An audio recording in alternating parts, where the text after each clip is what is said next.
Oser des fêtes sans crise ni silence, première partie. C'est le sujet de ce 73e épisode du podcast Les chemins du couple. Bienvenue sur le podcast Les chemins du couple. Je suis Céline Domecq, thérapeute et conférencière, experte dans la relation de couple depuis 2009. J'ai aidé et accompagné des milliers de personnes, que cela soit en ligne ou en cabinet. Ma mission est de vous aider à vivre une relation de couple sereine et épanouie.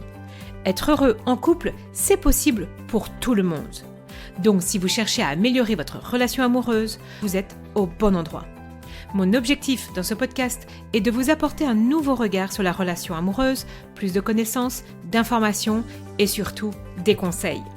Ce podcast hebdomadaire sera un soutien pour transformer vos difficultés en opportunités de vivre la relation amoureuse que vous méritez. Je vous souhaite de passer un très bon moment. Démarrons ensemble ce nouvel épisode. Aujourd'hui, j'avais envie de vous proposer un nouveau thème, j'en ai pas beaucoup parlé, qui va être les fêtes de fin d'année. Et ouais, c'est un sacré sujet et c'est un sujet qui me passionne parce que justement, moi aussi, ça me questionne. Continuellement, chaque année, je me remets en question. J'ai des couples, voilà, on en parle beaucoup, ça peut être un vrai sujet. Oser des fêtes de fin d'année sans crise ni silence. Donc vraiment, je suis ravie de vous retrouver et j'ai aussi envie de vous dire vraiment un grand merci d'être là et de vous accorder ce moment parce que c'est vraiment important de comprendre ce qu'il se passe dans votre quotidien, mais aussi pendant la période des fêtes et du coup, quel impact ça peut avoir sur vous, dans votre couple et bien évidemment, potentiellement, dans les relations autour de vous. Et parce qu'en fait, vous le savez bien que le couple, c'est une partie de nos interactions. Alors en général, c'est la plus grosse partie puisqu'on est censé vivre avec la personne. Mais pendant les fêtes, il y a des personnes qui vont se greffer un petit peu, bien évidemment, à ce couple. Donc il va y avoir la belle famille, il va y avoir nos enfants, nos parents, les oncles, les tantes, les cousins, les cousines, les relations professionnelles, les amis, puisqu'il y a des personnes qui vont bien évidemment passer les fêtes avec leurs amis. Et aujourd'hui, on va parler bien évidemment du couple et je vais vous proposer vraiment de faire des liens et des liens aussi dans tout votre entourage. Donc, aujourd'hui, à 2 semaines des fêtes, les fêtes commencent déjà dans le nord avec la Saint-Nicolas qui est samedi, hein. Donc, en fait, les fêtes de fin d'année commencent déjà vraiment. Je sais à quel point vraiment cette période peut être compliquée. Et en toute franchise, je sais que j'ai souvent plus de demandes de consultation, plus d'appels avant les fêtes. Et puis alors, en janvier, le post-fête, le début de nouvelle année, les questionnements, les réactions, ça s'est pas bien passé pendant les fêtes, on se comprend plus, finalement on va pas redémarrer une nouvelle année dans cette énergie. Ça fait que j'ai souvent des pics, que ça soit en individuel pour de vrais questionnements sur la relation ou que ça soit en couple pour sortir de cette crise. Et moi du coup j'avais vraiment envie d'être à vos côtés pour que vous puissiez prendre du recul. Puis, bien évidemment, pour vous faire accompagner si nécessaire et éviter de reproduire, peut-être pour certains, des schémas que vous avez peut-être répétés ou que vous redoutez de répéter encore et encore. Et pour d'autres, ça peut être vraiment d'éviter de connaître des fêtes trop compliquées. Et donc, la période des fêtes, c'est vraiment une période qui est très lourde. Et souvent, au niveau de ce qu'on va appeler déjà la première sphère, la charge mentale. La charge mentale, ça commence dès l'organisation de l'agenda, dès qu'il faut dire oui ou peut-être non, la préparation, qui fait quoi, comment. Et quand il y a cette charge mentale qui commence à démarrer, souvent, prendre du temps pour soi et pour son couple, ça peut commencer à devenir compliqué. Dans cette charge mentale, on entend beaucoup parler de cette charge mentale avec les femmes qui portent la charge mentale. Moi, aujourd'hui, je ne vais pas faire de débat sur qui porte la charge mentale entre les hommes ou les femmes, parce qu'en fait, je vais vous donner un exemple de ce que peuvent vivre certains hommes autour des fêtes, et je vais en parler tout à l'heure. C'est les réunions professionnelles, les dîners de fin d'année. Par exemple, je pense aux hommes qui sont commerciaux. Il faut contacter tous les clients, faire bonne figure. Et donc, en fait, il va y avoir une autre charge mentale, pas forcément liée au couple ou à la maison, mais qui peut être aussi professionnelle et qui va s'inviter dans cette période des fêtes. Et donc, du coup, vous avez bien compris, les priorités, où est-ce qu'on les met? C'est pas toujours très simple et ça peut devenir compliqué. Et pourtant, en plus, alors là, on va pas parler de charge, mais on va parler de pression. Qu'est-ce qu'on veut pour cette fin d'année? On veut qu'elle soit festive. On veut qu'elle soit agréable. On veut qu'elle soit magique s'il y a des enfants. On veut que tout le monde passe un bon moment. On veut que ça soit fluide avec la famille, fluide dans le couple, fluide avec les enfants. On aimerait qu'il n'y ait pas de dispute, qu'il n'y ait pas de désaccord, qu'il n'y ait pas moi je fais ça et toi tu fais ça. On veut une espèce d'accalmie, de sérénité en fait pendant cette période. Mais dans la période actuelle, bah, il va falloir un peu revenir à la réalité. C'est que ça peut être un peu compliqué. Il y a aussi autour de nous une période un peu morose, hein. On parle beaucoup de ce qui se passe aussi à l'étranger. On va s'inquiéter, on va... Ouais, mais non, pas trop d'électricité, pas trop de dépenses, pas trop de repas, pas trop cher. Enfin, donc, en fait, il se passe plein de choses en fait autour des fêtes. Mais pourtant, on a vraiment cette volonté que tout se passe bien. Dans cette période, du coup, qu'est-ce qui se joue? Ben, en fait, on va, moi, mon partenaire, votre partenaire, vivre cette période-là différemment en fonction de son état intérieur. Et en fait, la grande difficulté, c'est qu'on oublie de prendre du recul et de regarder ce qui se passe à l'intérieur de nous pendant cette période. Alors, je vous demande pas, après cette conférence, d'aller regarder ce qui se joue chez votre partenaire. Vous pourriez le faire avec beaucoup de douceur et de bienveillance. Mais vous allez d'abord commencer par regarder ce qui se joue à l'intérieur de vous. Et c'est important de prendre ce temps-là. Parce qu'en fait, des fêtes réussies, sans crise, sans silence, ça commence par la vérification de son propre état intérieur. Pourquoi? Parce que les fêtes, concrètement, ce n'est pas juste une soirée. Ce n'est pas juste un réveillon.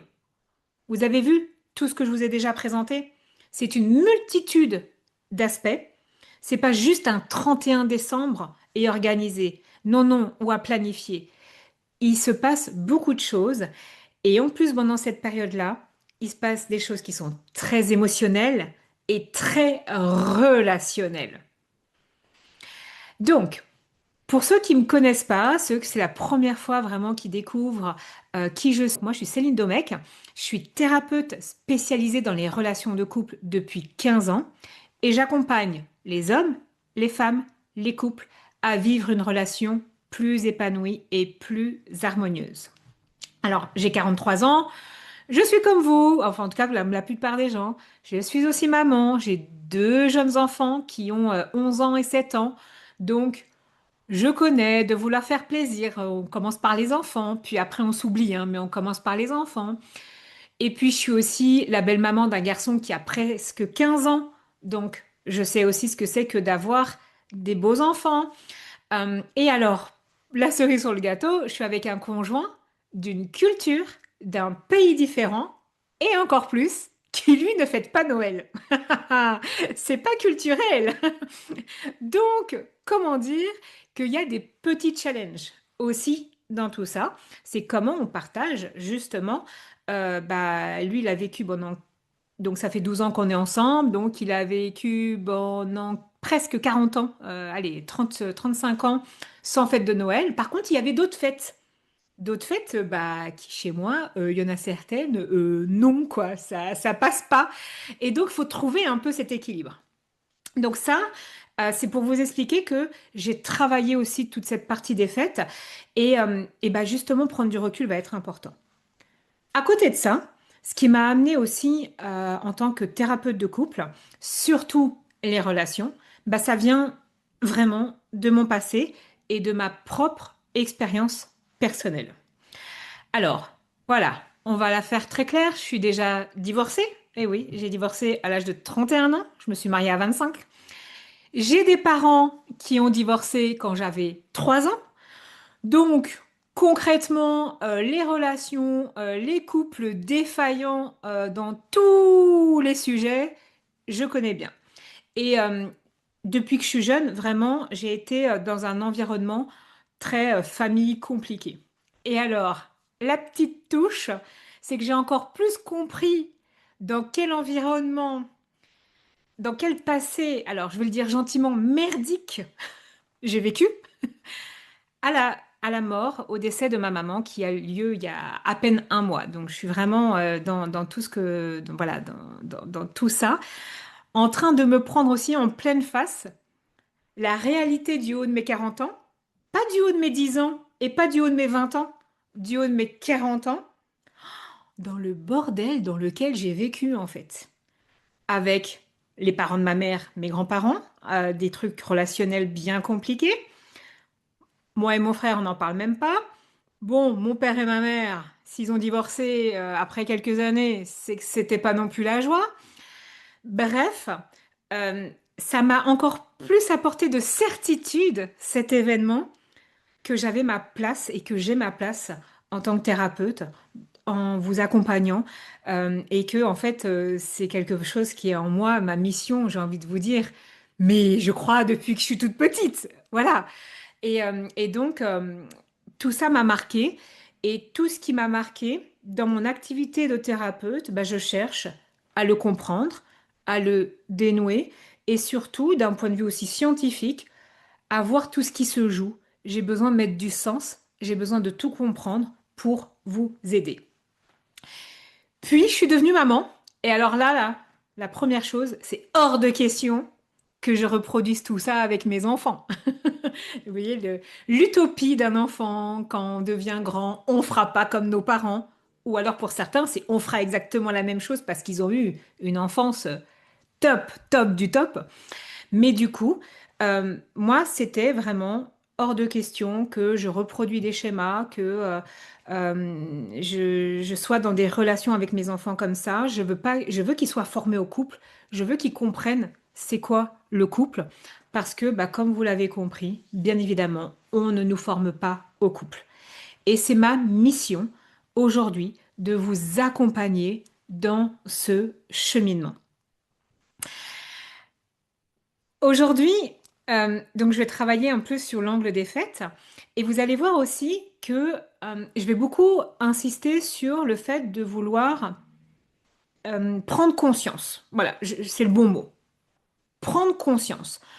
Prendre conscience pour moi, c'est la première étape que vous avez aujourd'hui. Prendre conscience de vos modes de fonctionnement, prendre conscience de votre volonté de vouloir améliorer la relation ou pas. Après, il faut l'assumer, le ou pas, mais il faut prendre conscience. Prendre conscience si vous voulez décider, si vous décidez, bah ouais, je veux passer des fêtes de fin d'année et bah, je vais pas me laisser déborder par mon stress, par exemple. Ça aussi, c'est une prise de conscience qui est vraiment importante. Et ce qu'il faut comprendre, c'est que si déjà vous arrivez dans une certaine attitude, dans une certaine, ce qu'on va appeler intention, c'est-à-dire la volonté, pas de contrôler tous les autres autour de la table, hein, qui doivent dire ce qui vous arrange, mais plutôt dans une intention que, quoi qu'il se passe, ok, soit je vais prendre sur moi, soit je vais prendre du recul, soit je vais relativiser, soit je vais pas le prendre personnellement, ça c'est le top du top. Quand vous arrivez dans les fêtes avec cette approche-là, bah en fait la dynamique va changer. Et ça, c'est hyper important parce qu'il y a beaucoup trop de personnes qui viennent aussi en consultation en disant, bah, nos dernières fêtes se sont mal passées. Donc en fait, c'est telle ou telle ou telle ou telle personne qui me veut du mal. Et en fait, bah moi du coup, je vais débarquer et vu qu'elles m'ont pourri il y a 3 semaines, bah moi je vais les pourrir au fait. Vous voyez cette espèce de réaction. Donc si on est dans cette intention-là, bien évidemment que ça va pas contribuer à ce que les fêtes se passent bien. Donc du coup, moi ce que je vais vous proposer déjà dès aujourd'hui, vraiment, c'est de changer votre dynamique. C'est voir au-delà de votre souffrance, au-delà de votre volonté que l'autre change. Parce qu'en fait, si l'autre ne veut pas démarrer un travail sur lui, quand je dis l'autre, ça va être votre partenaire en premier lieu, mais ça peut être la belle-mère, le beau-père, le papa, la maman, le frère. Et du coup, eux, ils arrivent avec moi, c'est comme ça, et c'est tout. Donc, quand ces personnes arrivent pendant les fêtes avec cette dynamique-là, eh ben, déjà, vous allez cheminer sur le fait que vous allez pouvoir apporter autre chose dans la relation. Et quand vous allez apporter autre chose dans la relation, principalement donc de couple, eh ben, sachez que la relation va bouger. Et ça, c'est très important. Parce que dans un système, quand on bouge une pièce, le système va bouger. Et même si l'autre est figé, comme on va parler peut-être dans ces difficultés, vous allez le voir, on va parler d'attachement, l'autre est figé dans son silence, ben vous, ça va pas être en continuant d'aboyer sur quelqu'un qui est dans le silence, comme ce que vous avez toujours fait peut-être les semaines passées, que ça va lui ouvrir l'espace à ce qu'il ne soit plus dans le silence. Donc il va falloir revenir à quelque chose de plus bienveillant, de non jugeant. Et ça, c'est un vrai exercice pour tout le monde. Et pour moi, je vous le dis tout de suite, c'est votre premier pas dès aujourd'hui. Et ça va impacter de façon positive vraiment votre dynamique, mais aussi votre intention, votre état d'être dans les fêtes de fin d'année. Aussi difficile que peut être la relation en face avec votre partenaire, avec votre belle famille, avec vos enfants, revenez déjà à vous. Et bien évidemment, si après cette conférence, il y a des choses qui émergent, vous avez des prises de conscience qui sont là, eh bien, on va pouvoir aller plus loin. Je vais vous accompagner. Et donc, il faudra juste rester jusqu'au bout. Comme ça, je vais vous expliquer comment ça va se passer, mon accompagnement pour cette fin d'année. On a compris les fêtes. C'est un peu une période un peu touchy quand même pour pas mal de personnes. Alors moi aussi, moi je vais vous dire que les fêtes, j'ai vécu plein de fêtes différentes. Et quand je vais vous dire, et je vais parler de l'enfance, impact sur les fêtes, c'est vraiment ça. Moi, je me rappelle, alors voilà, hein, quand on perd un de ses parents, moi, voilà, en toute transparence, et j'ai encore un peu des frissons et de l'émotion, mais en fait, il y a plein de souvenirs qui nous pètent un petit peu à la tête. Et alors, moi, j'ai le souvenir d'un Noël, donc parents divorcés, donc j'étais avec ma mère. Et en fait, ma mère, elle était où je devais avoir 8 9 ans. Mais en fait, elle était où? Elle était au fond de son lit. Vous allez le comprendre, elle s'était bourré la gueule. Donc voilà. Et moi, j'ai le souvenir d'un Noël. Il y a le sapin. Il y avait peut-être du foie gras ou en tout cas du saumon, parce que je sais que j'aimais bien le saumon fumé quand j'étais jeune. Et j'avais mon verre de coca. Super! Quand on a 8 9 ans, je peux vous assurer que les fêtes de Noël, moi j'ai toujours dit, tout le monde va se faire avoir, je les fêterai plus, quoi, hein. Voilà, ça c'était ma dynamique, c'était mon empreinte, c'était mon traumatisme. Et puis après, bah, quand j'ai eu des enfants, j'ai réussi à bouger le truc. Puis on en rajoute une petite couche. Mon grand-père paternel que j'aimais très très très fort est mort le 27 décembre. C'est le papa de mon papa. En Espagne, il a fallu prendre le train en catastrophe le 24 décembre. Enfin bon, la période de Noël, voilà, je l'ai toujours vécu de façon un petit peu compliquée. Donc comment vous allez le voir un petit peu? Je vais vous parler un petit peu de l'enfance et je vais vous dire un petit peu là où j'en suis. Ben, je peux vous dire qu'en fait, moi, les fêtes de fin d'année, bon. voilà quoi, hein, franchement, d'avoir un conjoint qui les fête pas, limite, ça m'arrangeait quoi en fait.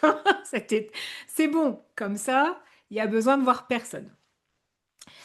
Et puis, bah, en fait, mon ex-mari, je reviens un peu à mon ex-mari avec qui j'ai divorcé, bah, lui, par contre, les fêtes de fin d'année, c'était toute la smala. Et je parle bien de la smala, lui, c'est la smala méditerranéenne d'un autre pays, mais voilà. Et j'ai vécu, mais en fait, un enfer aussi de fête, avec genre 20 personnes à table, quoi. Alors moi qui aime bien, comment vous dire, être avec mon plaid, mes chats, dans mon canapé, ouh, c'était chaud, quoi. Donc, si vous voulez, j'ai des bons, j'ai des moins bons souvenirs pour les fêtes. Et en fait, bah vous, franchement, c'est la même chose. Allez, qui d'entre vous, vraiment, vraiment, a toujours eu depuis sa naissance des souvenirs où les fêtes de Noël se sont toujours bien passées? Ouais, et encore moins les jours de l'an. Alors voilà, quand je parle des fêtes, en effet, là je prends l'exemple de Noël, on est bien d'accord que le jour de l'an rentre dedans, la Saint-Nicolas rentre dedans. Et en fait, vous savez quoi? Je suis en train de vous parler des fêtes de Noël. Mais en fait, au plus loin, je vais parler des anniversaires. En fait, je vous parle de tous les événements dans la vie où on met un truc très famille. Fin novembre, souvent, vous savez que, waouh, ça peut être chaud, comment on fait? On se pose des questions et on n'est pas forcément d'accord. En fait, déjà, les fêtes de famille se travaillent en couple. Et même un couple qui est séparé. Alors, c'est qui aura la garde des enfants à Noël? On en parle? C'est qui fera le 24? Parce que le 24 est hyper important. Bon, bref, on pourra en rediscuter. Le 25, c'est moins important. Et je parle même pas du 25 au soir. Ou c'est encore pire. Qui aura la garde des enfants, des petits-enfants, du frère, de l'oncle, des cousins? Ok? Donc en fait, on est déjà finalement mi-novembre, fin novembre, en train de travailler ce sujet-là de manière plus ou moins consciente ou inconsciente. Et il y a toujours souvent une volonté, hein, l'être humain est comme ça, de vouloir faire plaisir aussi à tout le monde. Au final, le couple, moi je vais vous le dire, qu'est-ce qui se passe? Bah, le couple, c'est en mode sacrifice. C'est même pas en mode sacrifice dans le couple, c'est en mode sacrifice, on sacrifie tout, tous nos désirs, tous nos desiderata. C'est comme l'organisation d'un mariage. En fait, on cherche surtout à faire bien plaisir à toute la famille, à la belle famille, aux parents, pour qu'ils fantasment le mariage des enfants. Et en fait, on cherche à faire plaisir à tout le monde, sauf au couple, sauf à soi-même. Et on ne sait plus du tout vraiment où est-ce qu'on va se retrouver. Et c'est ça qui est très compliqué pour beaucoup de personnes. Il faut faire bonne figure alors qu'à l'intérieur, ben, on n'est pas bien. On peut être déprimé, on n'ose pas dire non, on peut être fatigué, on veut faire plaisir à son mari, à sa femme. Mais en fait, au fond, oh, mais c'est pas ce que je veux. Et puis, en fait, j'ai 1000 préoccupations qui débordent parce que je pense, voilà, pour les personnes qui le savent, je travaille au Luxembourg. Il y a beaucoup de banques, ok, au Luxembourg. Et en fait, au Luxembourg, les comptes de fin d'année, c'est le 31 décembre. Donc, je vous explique pas pour certaines personnes à quel point, en plus, la pression professionnelle va se mettre dans tout ça. On va avoir des trucs qui vont s'éterniser alors que on est peut-être un peu plus introverti, un peu plus hypersensible, et en fait qu'on est vite à saturation et qu'on n'a même pas le temps de se poser dans les relations, qu'il faut réenchaîner des lunchs, des déjeuners, des dîners. Et en fait, à un moment donné, trop de bruit, trop de monde. Alors, je parle même pas hein, quand il y a une petite touche d'alcool, parce que ça vient chercher, on pourra toujours en reparler. Ça va exacerber des choses. Puis il y a la pression. La pression, comme je le disais, de vouloir bien faire. Que tout le monde soit heureux, que tout le monde soit content. Puis il y a les enfants, hein, qui sont hyper excités. Hein. Les cadeaux, s'ils vont chez un tel, ils vont avoir des cadeaux, ils vont faire un plaisir. Bref, il va y avoir une accumulation. Mais le plus dans tout ça, c'est qu'en fait, on ne voit pas que notre enfant intérieur, notre passé, notre style d'attachement va revenir de plus en plus à la surface lors de toutes ces interactions, lors de toutes vos pensées.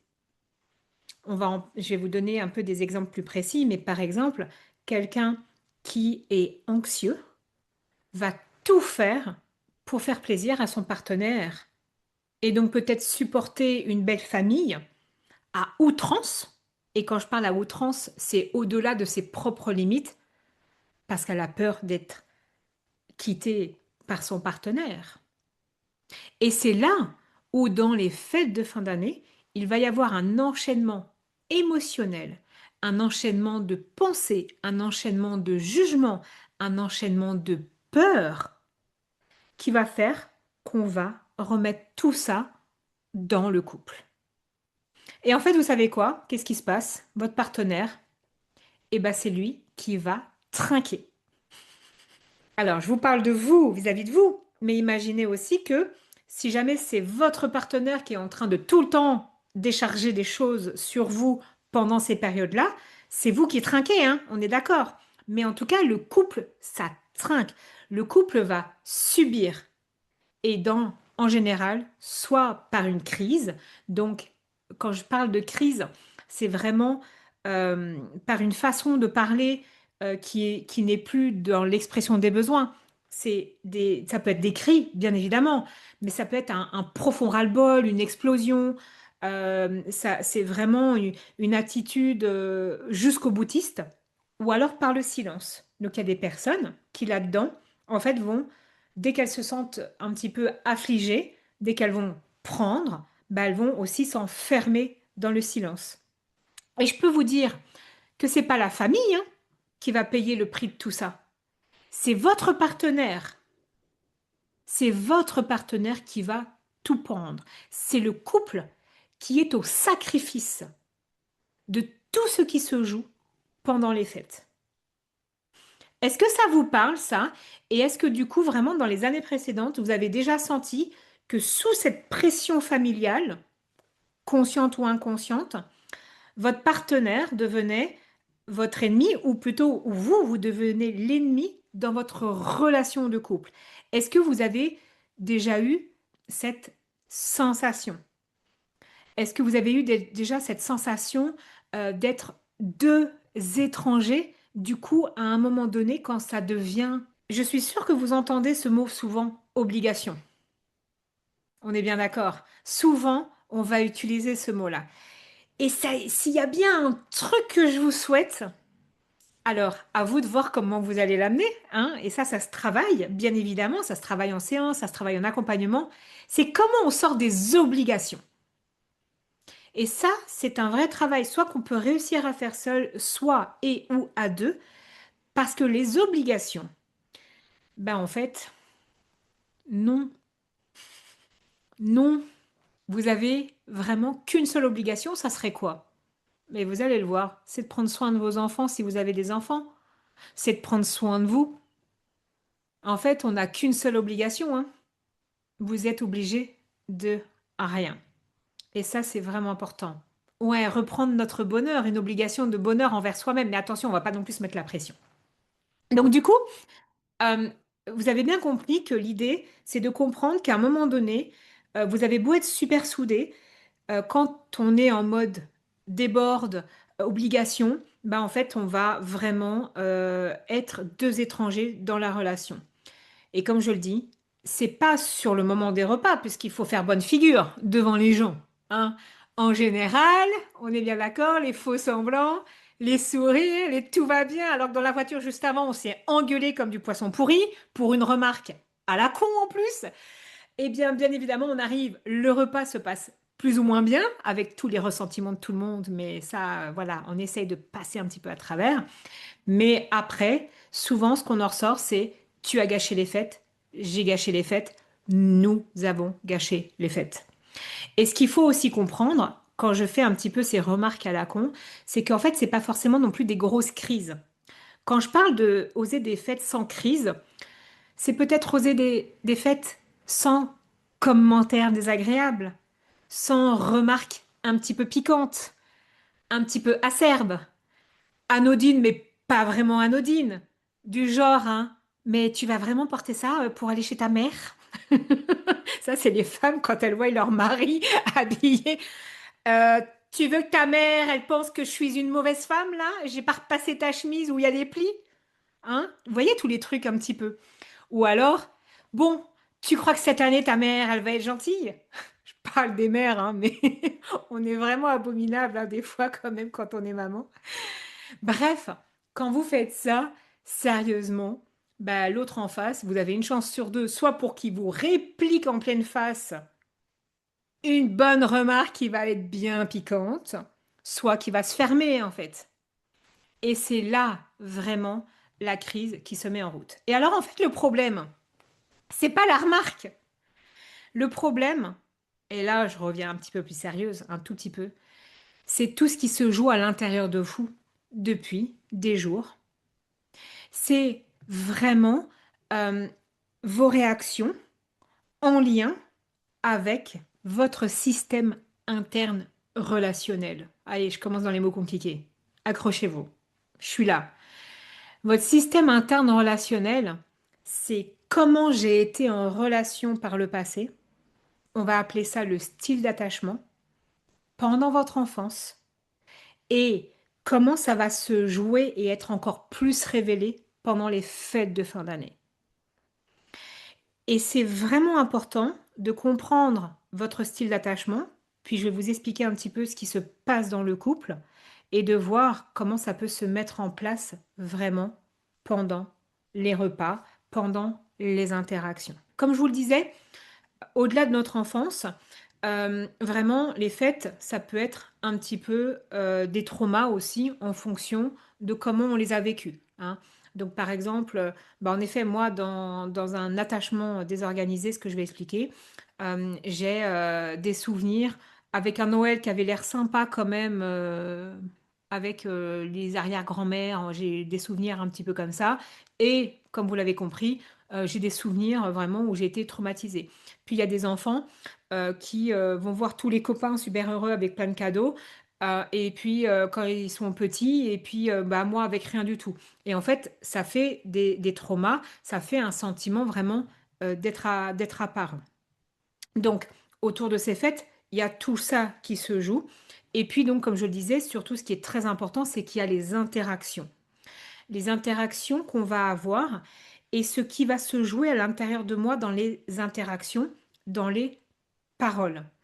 Et c'est nos blessures, nos traumatismes, les choses qui se sont bien passées, les choses qui se sont mal passées, qui vont en général parler de manière vraiment immédiate, inconsciente. Et vous êtes des êtres humains, comme tout le monde. Et donc, votre réaction face à, par exemple, une remarque ne sera pas la même que celle de votre partenaire, que celle de votre belle-mère, que celle de vos enfants. Pourquoi? Parce que vous avez tous des vécus qui sont différents. Vous avez tous un style d'attachement qui va être différent. Et ça va se passer à l'intérieur de vous. Donc vraiment, prenez du recul en vous disant qu'en fait, pour les autres, c'est la même chose. Et aujourd'hui, ce que je vais vous proposer, c'est de comprendre ce mécanisme invisible qui se joue dès les premiers mots, dans la voiture, dans la préparation, dans toutes les fêtes de fin d'année. Parce qu'il y a une chose qui est très importante, c'est que vous ne pouvez pas changer votre passé. Ça, c'est clair. Votre passé, il est ce qu'il est. Par contre, vous êtes responsable à 100% de ce que vous faites de votre passé. Votre histoire, elle est ce qu'elle est. Et elle restera ce qu'elle a été. L'histoire de votre partenaire est ce qu'elle est. Elle restera ce qu'elle a été.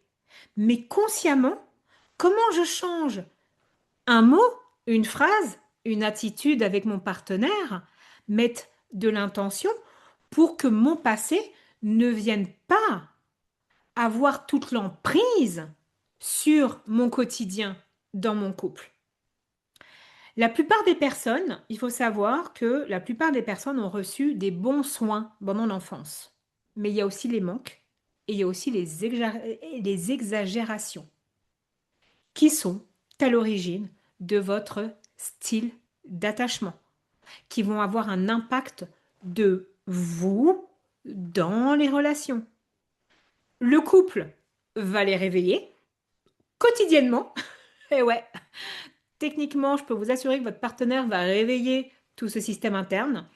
Mais alors, dans les fêtes de fin d'année, je peux vous assurer que chaque interaction avec une belle-mère, avec un beau-père, avec un beau-frère ou avec une belle-sœur va aussi révéler vraiment votre système interne.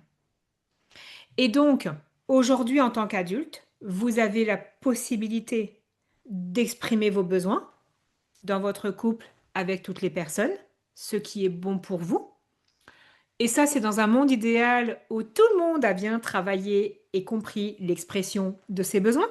J'accompagne énormément sur ce sujet-là parce que c'est encore un sujet qui est très compliqué pour de nombreuses personnes. Mais là, on va parler à l'enfant que vous étiez dans le passé. Quand vous étiez enfant, vous ne pouviez pas exprimer, enfin, vous pouviez exprimer vos besoins, mais en fait, vous ne pouviez pas le verbaliser, puisqu'un enfant qui n'a pas 2 ans ne verbalise pas. Il pleure, il chouine.